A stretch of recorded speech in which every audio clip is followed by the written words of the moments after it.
If you've ever ended a week at work feeling like you've worked really hard, but you didn't actually move forward with the week, then this conversation is for you. My name's Liam, and I've been in sales and account management for nearly 20 years now.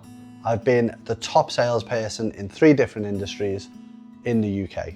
That's automotive, telecom, and prop tech. I've run my own sales and marketing, small business, and today I'm teaching you about how I structure my week so that I can hit my targets consistently. There won't be any flashy visuals or graphics all over the screen.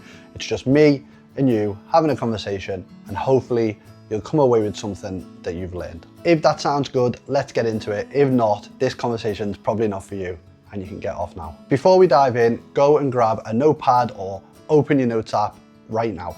I want to give you a 5-part framework today, and if you just watch the video without writing it down, well, you'll forget half it by tomorrow and it'll be a waste of your time and a waste of mine. This isn't entertainment. This is a system that I've used for years and years, and it's something that you can start using on Monday morning. So let's get ready to take some notes, pay attention, and let's get into it. Most people plan their week by looking at the calendar, seeing what meetings they've already got in the calendar, and then filling in the gaps with usually whatever fire pops up.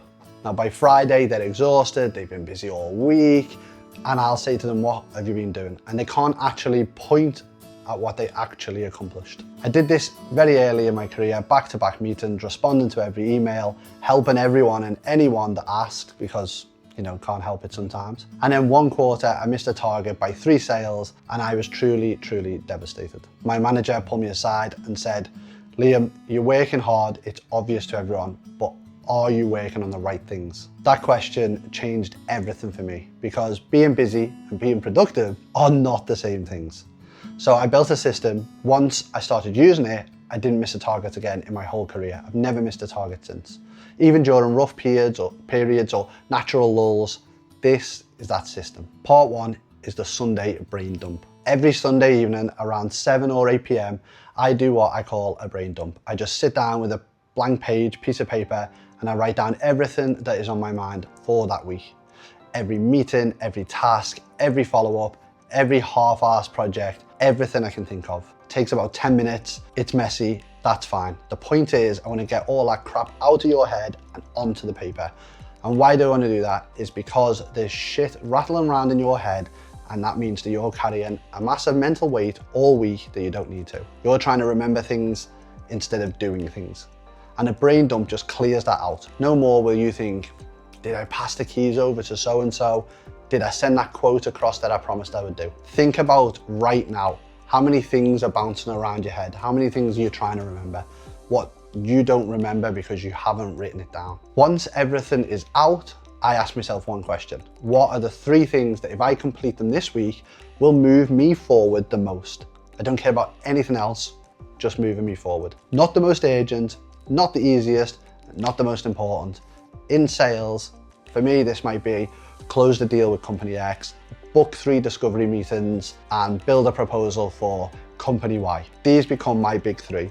Everything else is completely secondary to me. Here's the mistake. People try and do everything at once. They treat every task equally, but some tasks move the needle, and some tasks just keep the lights on. Your big 3 should move the needle the furthest, fastest for you. Be selfish. I remember one week I had about 20 different things on a to-do list. I love to-do lists at one point. And my big 3 were close a 40k deal, stop a client that was about to leave us, and prep for a major proposal. Everything else, emails, admin, internal meetings, couldn't care less. I focused on those 3 first, and by Thursday, all of them were done. And that was the first time that I thought, this system works, and these big note lists need to go. Now here is where it gets practical. Once I know the big 3, I go straight into my calendar and I block time out to work on them. I'll not fit them in if I can. I literally schedule it as a meeting in my calendar, non-negotiable. So Monday between 9 a.m. and 11 a.m, I'll do the company X proposal. Tuesday between 2 and 4, I'll do the discovery meeting preps. And then Wednesday between 9 and say 10:30, I'll finalize company Y's deal. I treat these blocks as completely non-negotiable. If someone wants a meeting during that time, tough shit. I am not available because I'm not.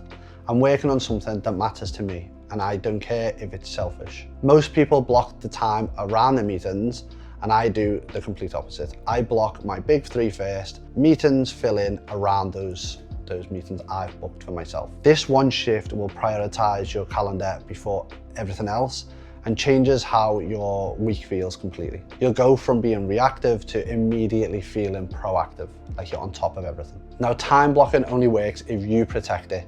That means saying no to distractions. When I'm in a focus block, I'll put phone on do not disturb, I'll put my email off, Slack and any other communication apps are just closed, and I'm working on that one thing. Because if you don't protect it, someone will definitely message you, they'll email you, or they'll drop by your desk to chat shit for 20 minutes because they got nothing to do. And your 2-hour block becomes 20 minutes of nonsense and 30 minutes of doing some sort of work. The rest will just be messing around. And you've got to be ruthless, because if it's not urgent, and let's be honest, most things aren't, it can just wait. I used to feel guilty initially, like I wasn't being a team player. And then I realized I don't care, because if I don't protect my time, no one else will. And if I don't do my big 3, I probably won't hit my target. And if I don't hit target, I'll be disappointed and embarrassed with myself. And if it happens multiple times, not only is it embarrassing, but I won't have a job. So protecting the focus time isn't selfish, in all honesty, it's necessary. Do you want to succeed? Then you have to make it happen, only you. Every Friday afternoon, I spend 15 minutes reviewing through the week. I look at my big 3 and I ask myself, did I do them? If yes, why, what worked? And if no, what got in the way? I give myself some feedback, and this creates a structure. This is how you'll improve. If you don't reflect, you repeat the same pattern without learning anything. Some weeks, life happens, priorities shift, you don't hit that big 3, and that is completely fine. But you do need to know why. Was it unavoidable, or did you just let yourself get distracted with chatter? The Friday review keeps you honest, and over time, you should start seeing patterns. Maybe you're always derailed by internal meetings. Maybe you say yes to too many things. The review shows you what to fix. My biggest problem is that I will just go and talk to everybody and get nothing done. This step, the review part, is what most people skip. And it's the biggest difference I found between having a system and, well, just hoping things work out. Let me tell you now, hope is not a strategy. I'm sure you've heard this a million times in sales, but it's the absolute truth. So here's the 5-part system broke down. Number 1, Sunday brain dump. Get everything out of your head. Number 2 is to identify the big 3, the tasks that move the needle furthest, fastest. Number 3 is to time block your week. The big 3 must go in your calendar first. Number 4 is to protect your focus time. It's your time, so no distractions during them blocks. And number 5 is the Friday review. We want to reflect on what worked and what didn't. It's simple, but it works. It's effective because it forces you to focus on what matters instead of reacting to what's in front of you. Here's my final thought. You can't control how many hours you work, but you can control where those hours are spent. Most people give their best hours to everyone else, meetings, emails, whatever crap is urgent, and then they'll wonder why they're not getting ahead or why they're stuck. If you want to perform at a high level, take control of your own time. You decide what matters and you block time to do it, and protect it like your career depends on it, because truly it does, especially if you want to grow. Now go out and test this in the real world. And if you find this conversation helpful, I have 2 more, one here and one here, that I think that you'll love and get something out of. If you have any questions or recommendations, please do put them in the comments. I answer every single comment without fail, and I love a chat. Well, as you can tell.